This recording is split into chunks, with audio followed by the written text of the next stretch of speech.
Okay, hi everybody. Hope you're all doing well. And I've got 6.8 here. I'm going to go over with you.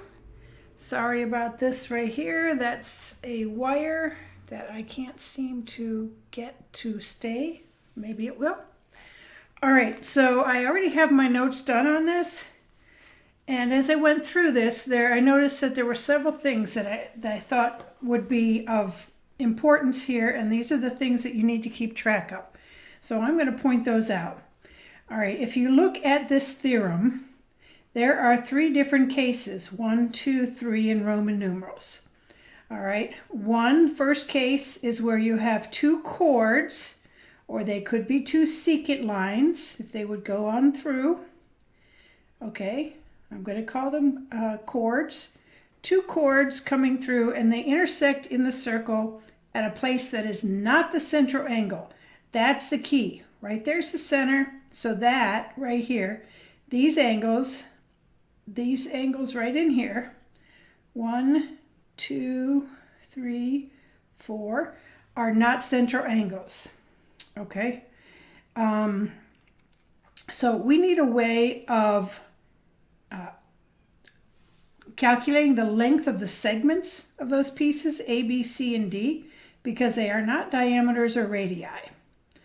All right, so in the last unit, 6.7, dealt with how to find those angles. All right, if you have questions on those, please refer to those videos. If you have other questions at any time, please just email myself or Mr. Cash, and we will get back with you. Maybe put out a video or something like that. We also both have office hours from 1 to 2. If you have our links for that, and you should, they're posted in Google Classroom. All right, so right here, how do we find lengths A, B, C, and D? All right, the proof is below, but basically all you're going to do is along one chord, you're going to take the two segments' lengths, multiply them together. You're going to set them equal to the other two segments' lengths, multiply them together. So A times B equals C times D. All right, so if you know 3 of the 4 things, you can set up an equation easily to solve for that 4th thing. All right, I'm going to pull the camera up here. Let's take a look. This is exactly the situation we have here, case 1.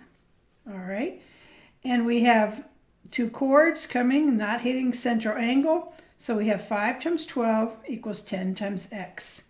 And right here's the work for it. All right, now let's come back up.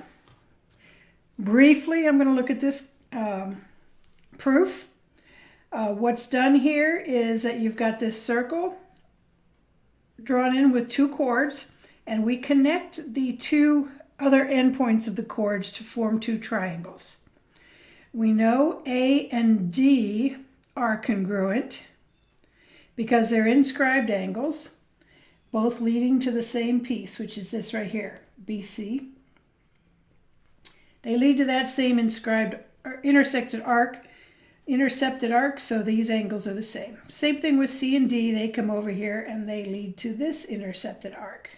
Okay, so that gives us two pairs of angles congruent, therefore we know the triangles are similar. And if we have triangle similarity, we know that the corresponding sides are proportional. Okay, so this right here is the setup. And when you cross multiply, you get this equation, which we're using right there. Bam. Okay, so that's the proof for that one. I'm going to stop it there and go on then to case 2.